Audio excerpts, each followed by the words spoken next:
Hey everybody, Motumbo here. Welcome back to the channel. Today we are playing some more Historic here on Magic Arena.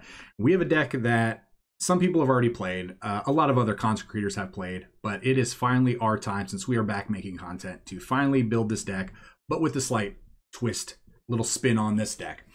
But as always, before we hop into today's deck, I do just want to remind everybody that if you enjoy the deck, video, and channel, please like, comment, subscribe, check out all the cool links down below.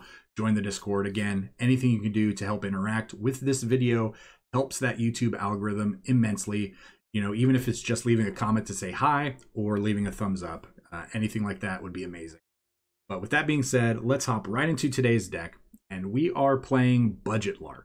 So we are calling this BudgetLark because we are playing a Vesperlark combo deck, but on top of that, this is a budget deck. I want to highlight this deck, showing that it is a very, very cheap build. You do not need really any rare wildcards for this, even though we are playing 3 rares. So we are playing 3 copies of Sign in Blood, you know, from the Strixhaven Mythical Archives. But you do not need Sign in Blood in your deck. It does help. And obviously having rare lands in your deck would help. But this is all commons and uncommons other than those three rares. So feel free to replace those with like a village, you know, you could replace them with village rights or something along those lines. And this deck, I feel like, would function just fine without them. So let's hop into this deck really. Let's talk about what this does. This revolves around Davriel's Withering and Vesperlark. So Davriel's Withering is going to perpetually give a creature -1/-2. So perpetually is a new word they added in Magic. It makes people think now we're playing Hearthstone almost, because what perpetual does is if a creature were to get -1/-2 due to this card, regardless of where that creature ends up, whether it's still in play, in the graveyard, exile, in your hand, in your library, wherever it goes, it's always going to have those stats built into that card now. So this is a digital only mechanic. You're never going to see this in paper unless they go crazy and decide to do that, but there'd be no way to track cards if they went into your library and whatnot. But again, this pairs with Vesperlark. Vesperlark is a 3-mana 2/1, but it also has the Evoke ability. So Evoke says you can cast the spell for the Evoke cost, but when you do, it's sacrificed as soon as it enters the battlefield. So the reason, you know, there's always been Evoke cards in the past, but this in itself, you're trying to essentially evoke this, and then it says when it enters when it leaves the battlefield, you get to return target creature card with power 1 or less from your graveyard to the battlefield. So you do have to go into full control for this. You pay 2 mana, evoke Vesperlark. Vesperlark comes in a stack, or comes into play, and then while the ability of it being sacrificed to evoked is on the stack, you cast Davriel's Withering on it, essentially making it a 1 power, -1 toughness.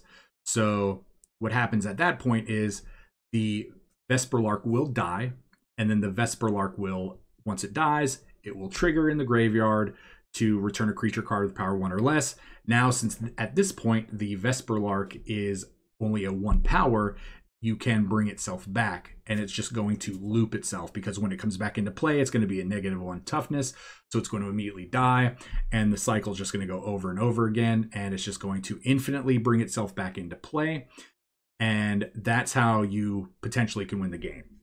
So you can draw the game out if you just do that with no win condition, but you don't want to do that. We're here to win. So how do we win with that combo? Well, we are going to play creatures that are going to damage our opponent, whether a creature leaves the battlefield or enters the battlefield. So we have 4 copies of Blood Artist. So whenever another creature dies, target player loses a life and you gain a life. So again, this is an infinite combo. We have 4 copies of Corpse Knight. This is pretty much the same thing, but this is when creatures enter the battlefield, each opponent loses a life. So it's just going to be the other side. It's going to be entering as opposed to leaving. We have 4 copies of Cruel Celebrant. So anytime one of our creatures dies, our opponent loses a life and we gain a life. And then we also have 3 copies of Bastion's Remembrance, which is essentially the same thing. Whenever a creature you control dies, each opponent loses a life and you gain a life. So we have a bunch of those abilities in order to do this. So I really need to reiterate, and I actually haven't even hit on this yet, is this is a turn 3 win. You can win on turn 3 with this deck. You can potentially just turn 1, do nothing. Turn 2, play any of your 2 drops, Blood Artist, Corpse Knight, Cruel Celebrant. That's your real win condition. And then on turn 3, because you only need 3 mana for the combo, you evoke for 2, and then Davriel's Withering for 1, and then the game will just loop it, and the game will end. So I'm assuming that we're going to see this a couple times. That's what we're hoping for on turn 3. It may or may not happen, but the likelihood that this happens on turn 3 is pretty high. This is a deck that you can aggressively mulligan to look for those combo pieces. Typically, if you have a Vesperlark or a Davriel's Withering in your hand, you're going to have one of these other, combo pieces in your hand. So you're going to want to keep anything pretty much with a Davriel's Withering or a Vesperlark, because all you're going to have to do is really, the likelihood is just drawn to the other card, and you should be good. So what else are we playing in this deck? Again, we're playing 3 copies of Sign of Blood, the only rare. Again, this could be Village Rites. Village Rites does allow you to sacrifice one of your other creatures, which again, you only need 1 of these in play, and there are a lot. So feel free to switch those out. But it does the same thing. It draws 2 cards. Sign of Blood, I thought I wanted to highlight a rare, and this is the rare that we decided to highlight. It's pretty powerful in a deck like this, just being able to draw 2 cards for 2. We are playing 4 copies of Duress. This could be Thought Seizes if you have Thought Seizes. The reasoning behind Duress is because, again, with this being a budget build, I wanted to show off the fact that we could do the same thing that we are needing to do if we were to play Thought Seize with the Duress.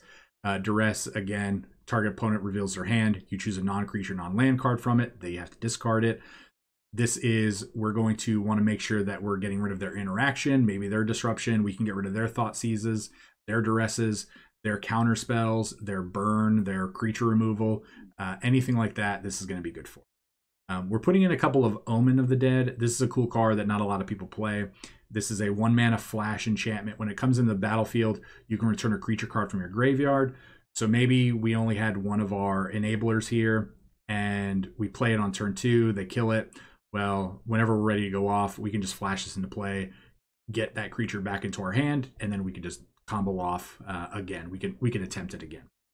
So, and then we've already hit on Bastion. So the last card is 4 copies of Heartless Act. Again, just 2 mana, destroy a creature with no counters on it, or remove up to 3 counters from a creature. So just great cheap removal. Really important that we have at least some kind of interaction in case our opponent just gets way ahead of us and is doing a great job of removing everything that we're trying to do. So other than that, again, 24 land. These are all budget lands. We are playing for Scoured Barrens because, for the life gain against these aggro decks that are still out there and going really strong. And then we have 4 copies of Silverquill Campus. This is kind of a cool ability.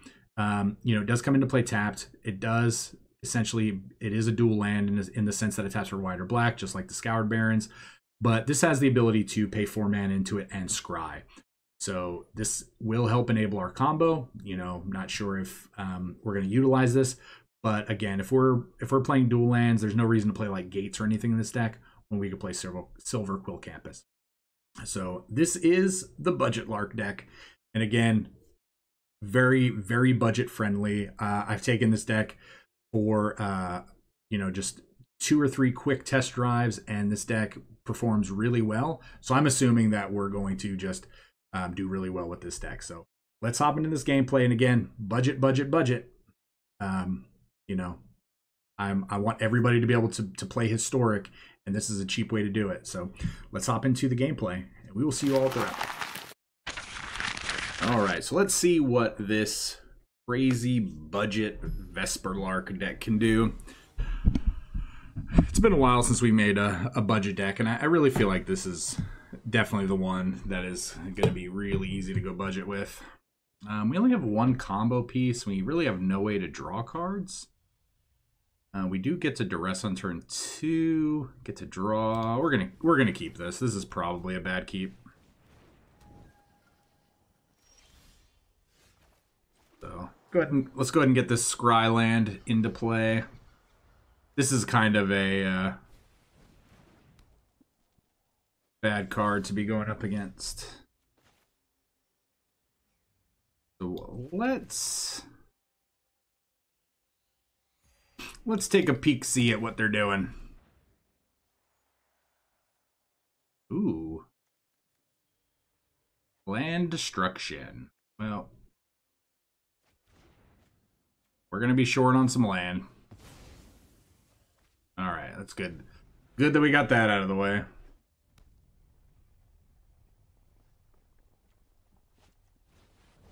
Alright, so let's read this. To target creature. Alright. So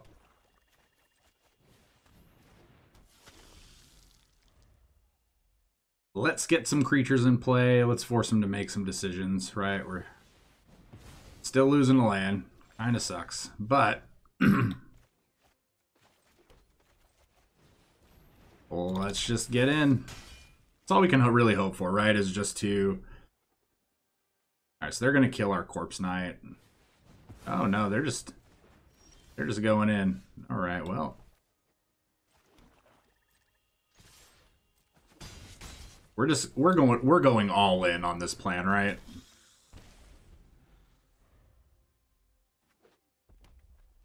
I mean, they get one wipe and we are gone. This is a good chunk of life, right?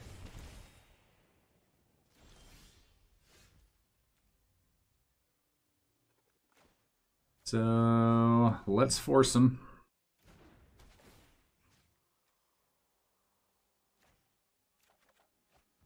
This is a instant, so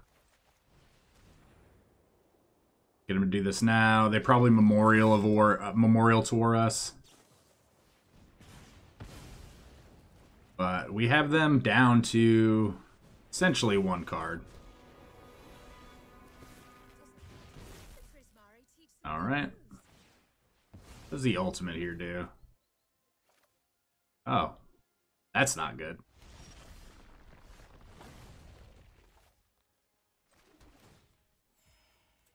Alright, so let's go ahead and make a scry. We don't want any of these. Alright, so this is going to be tough, guys.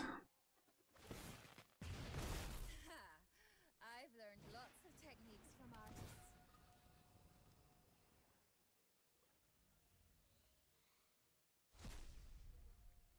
Oh no.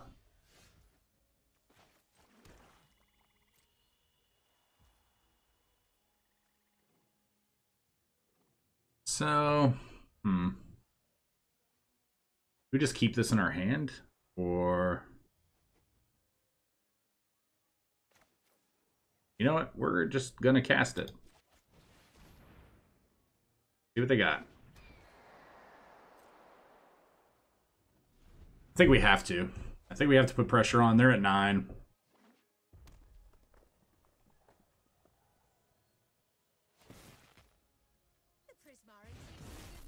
Okay. That's a good one. They're probably going to go after our lands.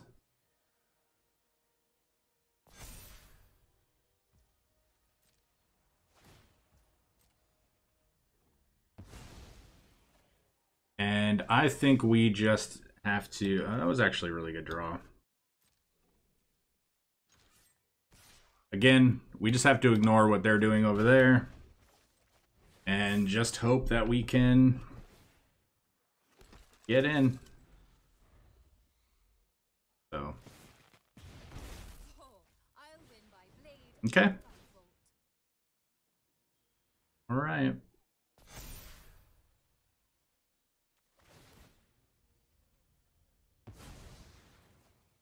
One.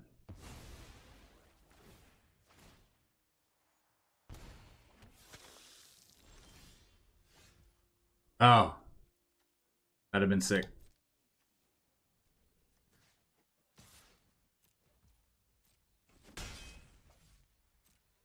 That would have been sick. So if we draw a plains.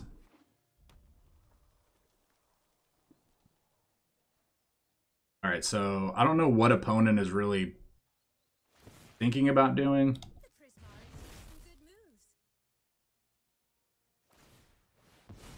So they should 100% not be doing this right now.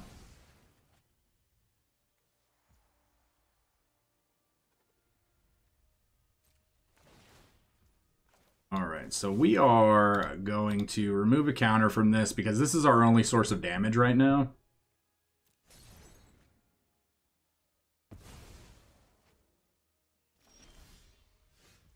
All right, so we just need to get there.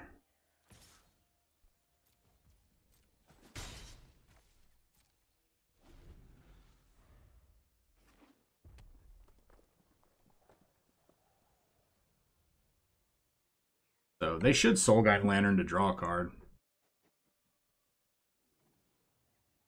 Obviously, they're holding back. I can always go bigger.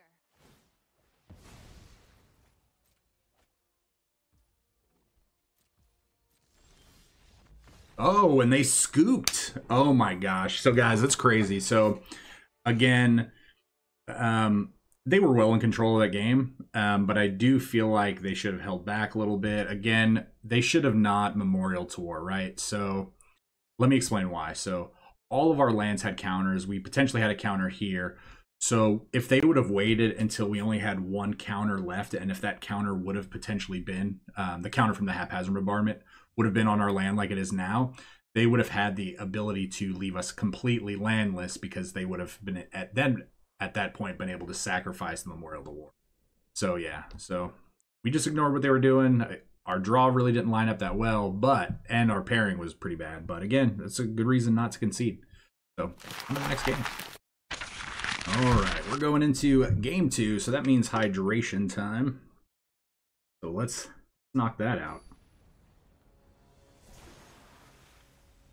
All right. And again, really happy that we actually got to see a crazy game like that in game 1. Let's take a look. Spectre 007. Interesting hand. No creatures. We have to mulligan this, I think. This is better. I think we keep this. I think we just go ahead and get rid of a Vesperlark.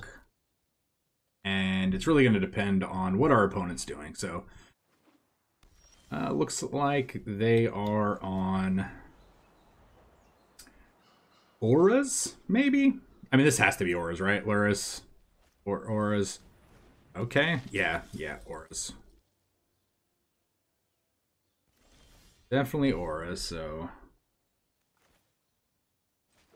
Alright, so I think we have to take this time to go ahead and draw a couple cards. We need a land. Okay. So we do get to Bastion of Remembrance next turn, and then the following turn actually pull our combo off. So what's good about this is the Bastion is actually going to give us a blocker for one of these creatures that's going to get out of control. Alright, so we're taking 4 here. They get to draw a card.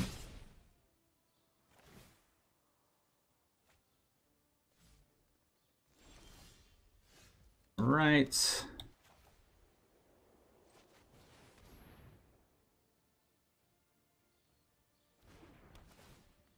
We officially have a chump blocker. I mean, they can give like their Adonto Vanguard flying with one of the auras they play, but I don't think they're going to be focusing on giving both creatures flying. So, all right.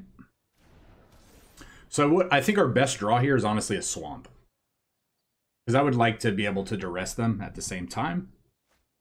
Oh, okay. Now we're pretty good here. So they're gonna get in.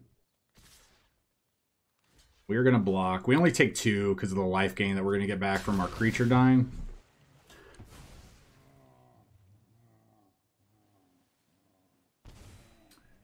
All right. All right. So they're only playing a plains. So again, we go into full control. We are going to go ahead and evoke this.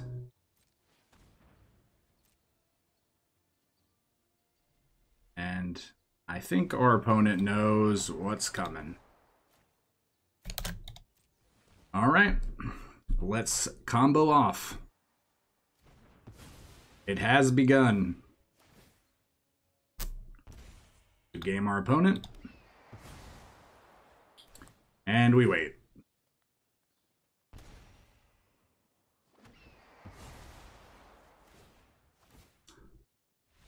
All right, sweet. So that's essentially a combo. That was what, turn 4? Again, ideally, we would have wanted to have that 4th land there, so we could potentially take a peek at their hand with the duress to make sure they didn't have a spell pierce or a mana tithe. Again, I know they only had white available, but had they played an island, we would have been afraid of like a spell pierce, a miscast or something. But that's what the deck's supposed to do. And again, we're building on a budget, so let's hop into the next game. See what happens. All right, on to game 3. Ooh, Hydrate. All right, so we're going first. We get a peek, so we get a 1, 2, 3, and then we can see what we're dealing with. All right, so we only need to draw our removal spell. What is our opponent over there doing? Ooh. Probably just want to hammer.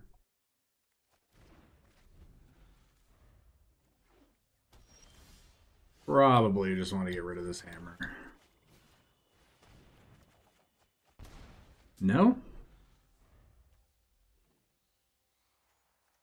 All right, what are you doing over there, my friend?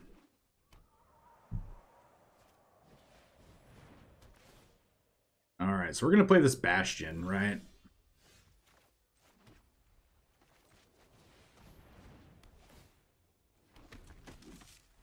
All right, so equipment's cost 2 less to activate.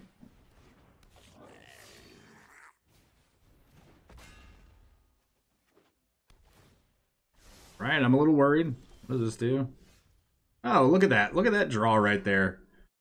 Look at that draw, friends. So let's go into full control.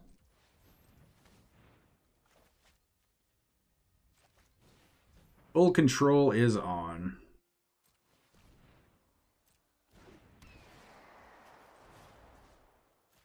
Absolutely. Auto pay, turn it off.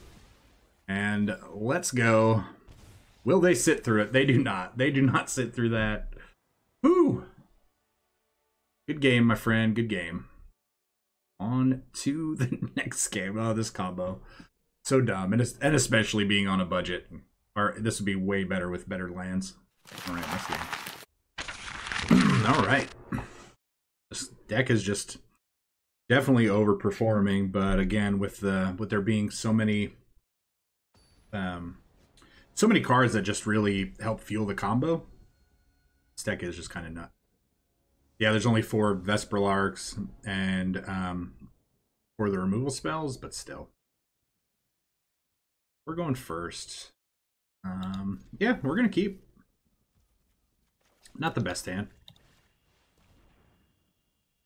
Oh, interesting. Hardened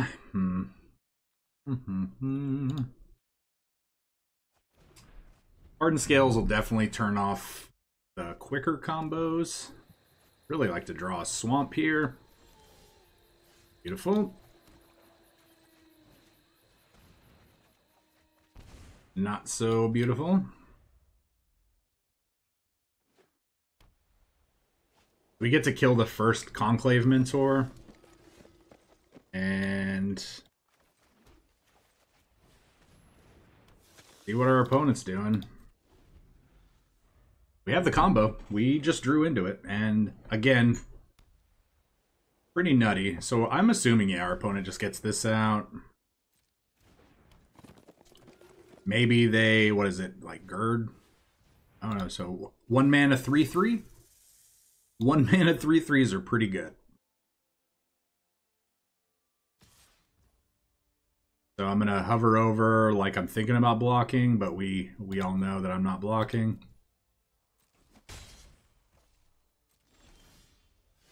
And let's go into that full control mode. Let's just tap these.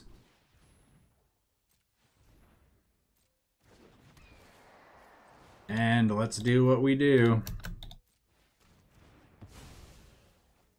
Will they sit through it? Do they sit through it? I mean, worst case scenario, we have to sit through it, right? But we came here for automation.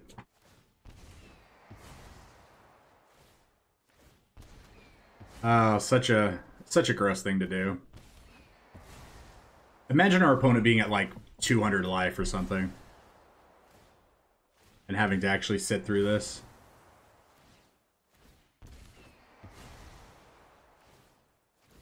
So, good game.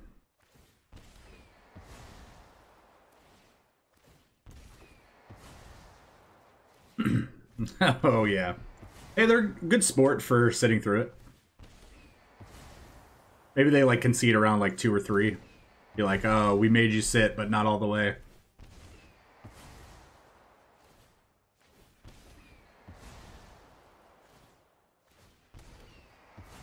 Nice. So, I mean, that might be the only opponent that actually makes us ever sit through that. So, thanks for the game, my friend.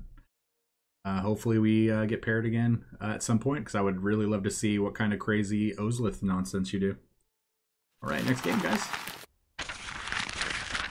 Yeah, I mean, Magic's easy when you draw all the cards you need. I'm not even gonna pretend like this isn't, luck is having a lot to do with this. Let's see, so we have this. Opponent's playing Luris. Could be any Luris. I think I'm gonna mulligan this. This is, I mean, a lot better. And we're going to put back... We're going to put back the old Vesperlark.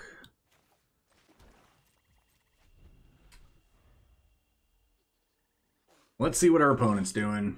Are they on a non-interactive plan? They are on... Oh, this isn't the same opponent, is it? I thought the opponent's... the last opponent was like... Sidonius or something like that. Or Sidonius, or... I don't know, but...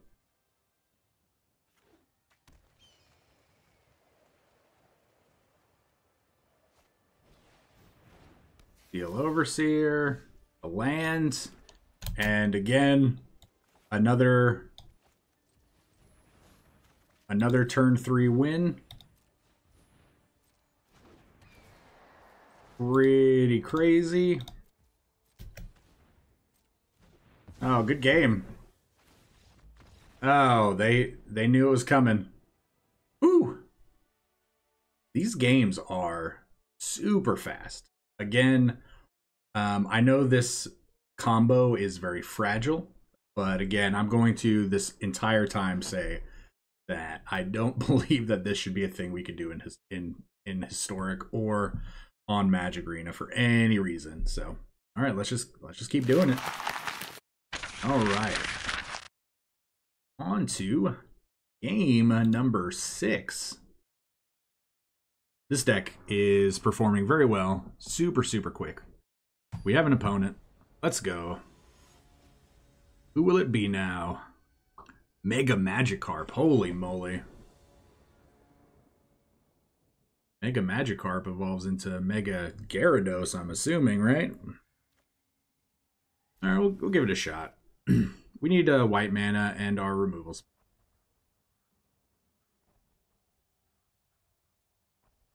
Definitely need our Davriel's Withering, so just draw it off this Sign in Blood.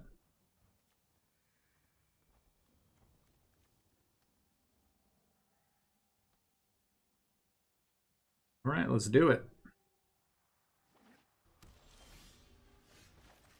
Oh, is this... This has to be... Oh, I was like, okay, I was like, this has to be Mercury, right? Do I want to kill that?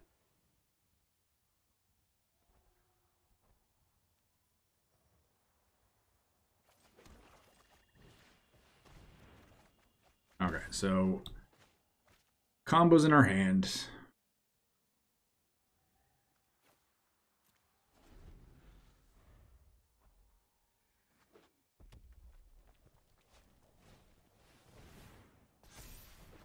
Alright, so we're probably going to kill this Electromancer.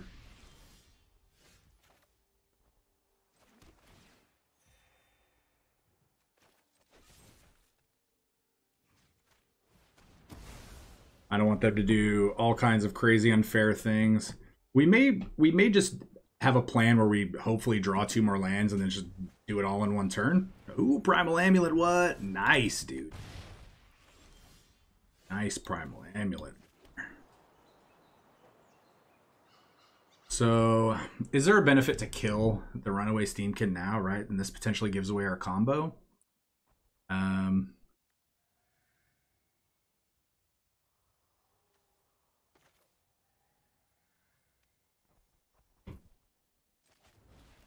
think we are going to do it.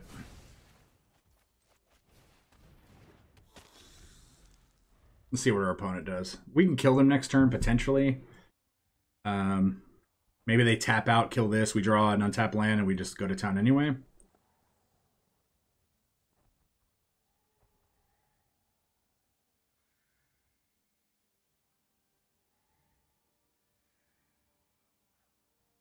Mega Magikarp, what are you doing?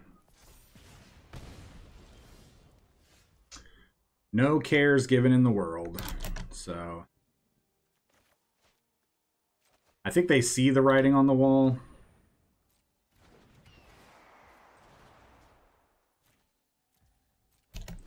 All right, let's go.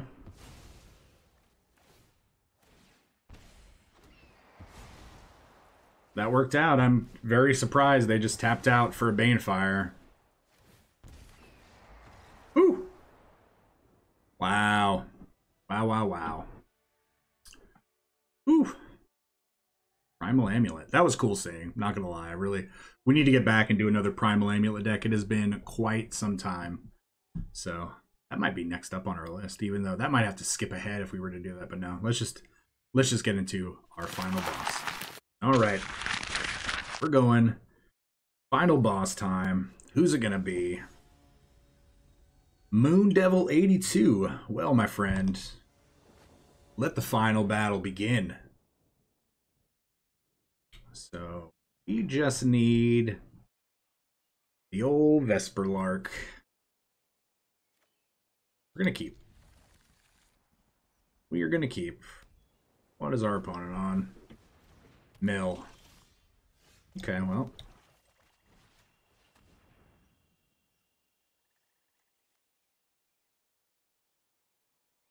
Well.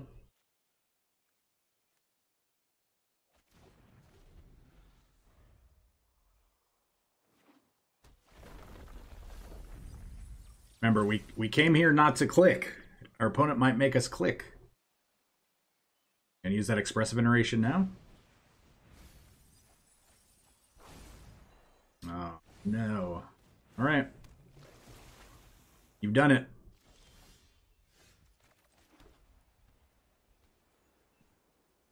We will, I think, kill the crab. So what is their plan? What are they going to Mizzix Mastery? Okay. Assuming we see a land. Yep. Probably just... Either way, that's fine.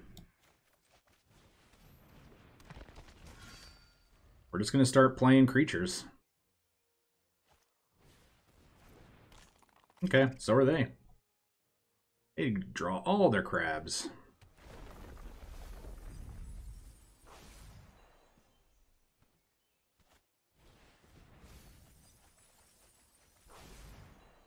All right, well, we're running low.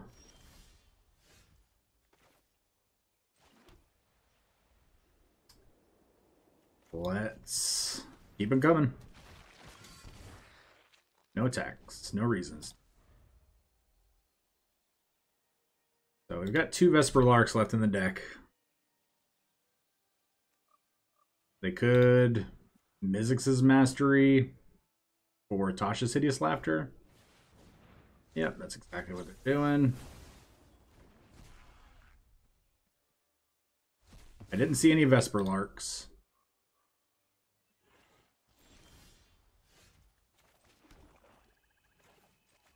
I do want to draw cards while I can. Not the best draws. We're down to 13 cards. Holy moly.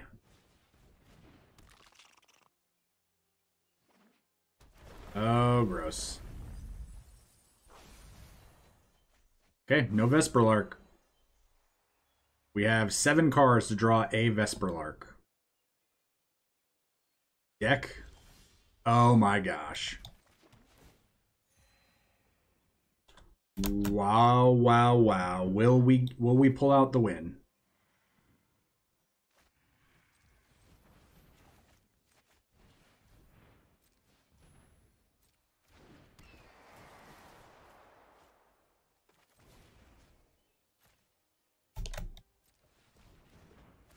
Oh, we did it. Oh my gosh, we had 6 cards left. We had 6 cards left in our deck. Holy moly, that was a great last game. Ooh, I never really thought about playing Mill with Mizzix's Mastery. That's actually kind of cool. We might have to revisit Mill at some point, even though we've just did it recently. But we'll put it on our list of ideas. So, all right, guys, that was great. Let's head into the wrap up and let's talk about this stuff. All right, everybody, welcome back to the wrap up. And we just crushed it. We just 7-0'd. That might be one of the fastest 7-0s that we've ever had. We turned 3 combo with this deck multiple times. And again, it seems really easy to aggressively mulligan into this deck. We're pretty much always going to have one of our kill enablers, whether they be, Blood Artist, Corpse Knight, Cruel Celebrant, or Bastion of Remembrance. And as long as we have one of the other combo pieces, Vesperlark or Davriel's Withering, along with that, I feel like it's a good keep. We just want to try to aggressively draw into those. Now, again, with this being budget, I did think the Sign in Bloods were great in this deck. I might want to find a way to try to put 4 of these in the deck, or if we want to just be truly commons and uncommons. I think Village Rites in this deck would be just as good.